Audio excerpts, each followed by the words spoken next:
مسلمان وحید امیری یک توی قشنگی رو انجام میدن. خود مسلمان ساد روی دروازه و گل. یه گل زود هنگام برای تیم پرسپولیس.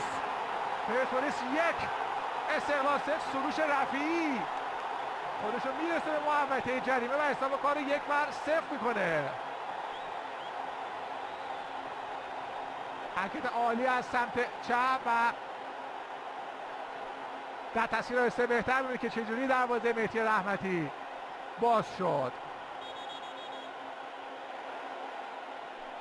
خب کی بود؟ فکر کنم تصویردار ما بود، چسبیده بهش و من تو من این توپ اسکری دروازه فرستاده شد و کاری هم بر نمیومد. سانت عالی محسن مسلمان توپ میاد روی دروازه، یک ضربه سر. چقدر خوب کار کرده و توپی که از بالای دروازه مهدی طارمی به بیرون زد. خوب داره بازی میکنه تیم پرسپولیس. چهره برانکو رو دیدید، سانت وحید امیری و این ضربه سر از طارمی که توپش از بالای دروازه ملاحظه کردید. ضربه سر محمد انصاری پشت محوطه جریمه توی دروازه. چه گل قشنگی زد فرشید اسماعیلی. حساب کار 1-1 مساوی میشه. حالا استقلالی هست که در پوست خودشو نمی گنجد. 1-1 مساوی. فرشید اسماعیلی که معمولا نه گل میزنه نه پاس گل، چه گلی هم زد.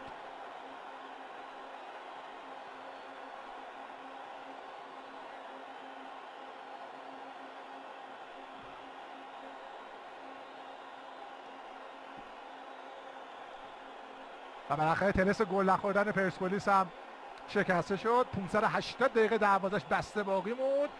این ضربه است که زد جای خالی کمال کامیابینیا به عنوان هافبک دفاعی.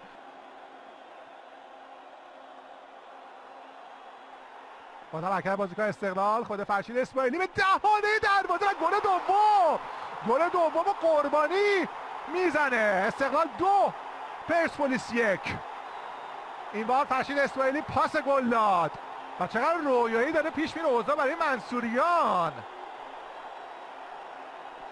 استقلال 2 پرسپولیس 1.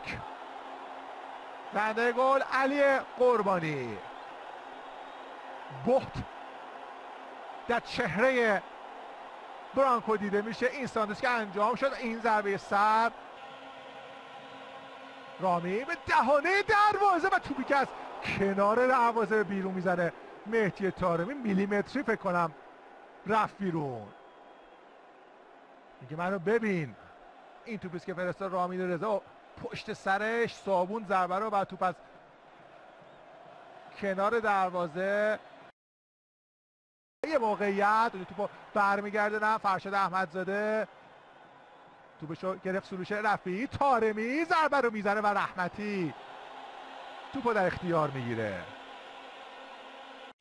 کاوه رضایی 1-2 هست. خود کاوه پاس در عرض میندازه. یه موقعیت شوت با پای چپ علی قربانی و توپی که از کنار دروازه به بیرون رفت.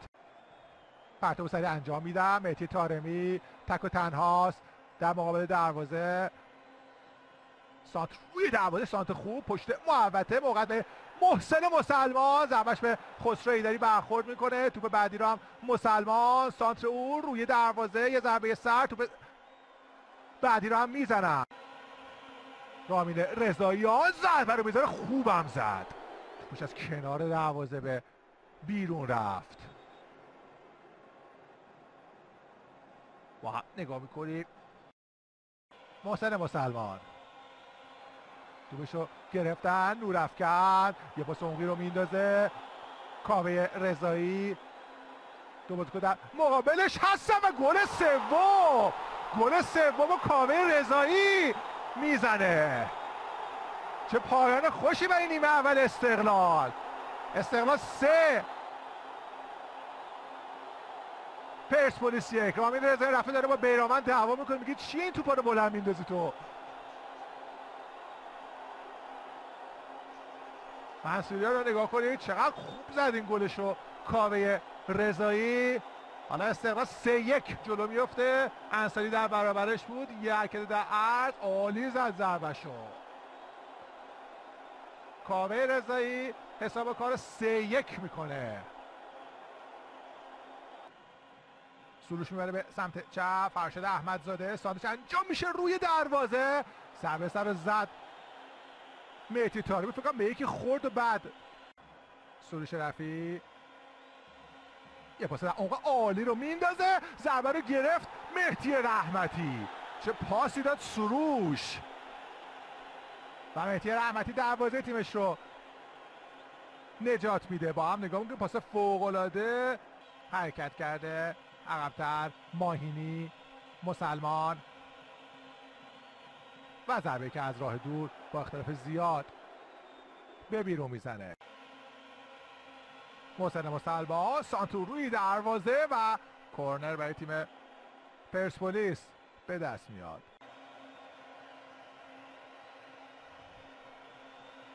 احمدزاده سانت بلند و روی دروازه، یک ضربه سر تو به تیر دروازه میخوره. ضربه بعدی رو نتونست بزنه طارمی. ضربه سجل حسینی به تیر دروازه برخورد کرد. دوباره طارمی، دوباره داشتن دقیقه 87 گل میذارن در داربی. مهدی طارمی میبره به سمت چپ، سانت بلند روی دروازه، یه ضربه یه سر دیگه و رحمتی تو با راهی کورنر میکنه.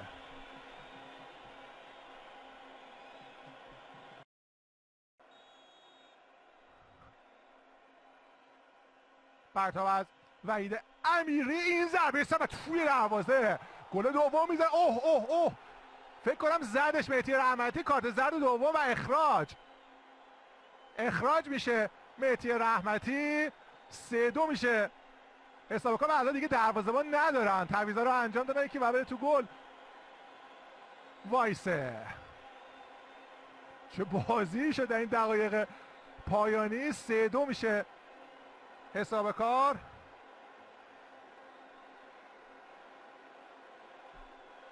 با هم نگاه میکنیم پرتاب بلند و خود سجلال هم زد، چقدر خوشگل زد توپو، بعد اومد بره توپو برداره، یه شیطنت کرد اونجا. فکر کنم هول هم داد یه جورایی پادوانی رو، توپو در دم دروازه قرار داد. اینجا نگاه کنید، اینجا زد، پیازداغش هم زیاد کرد سجلال و استقلال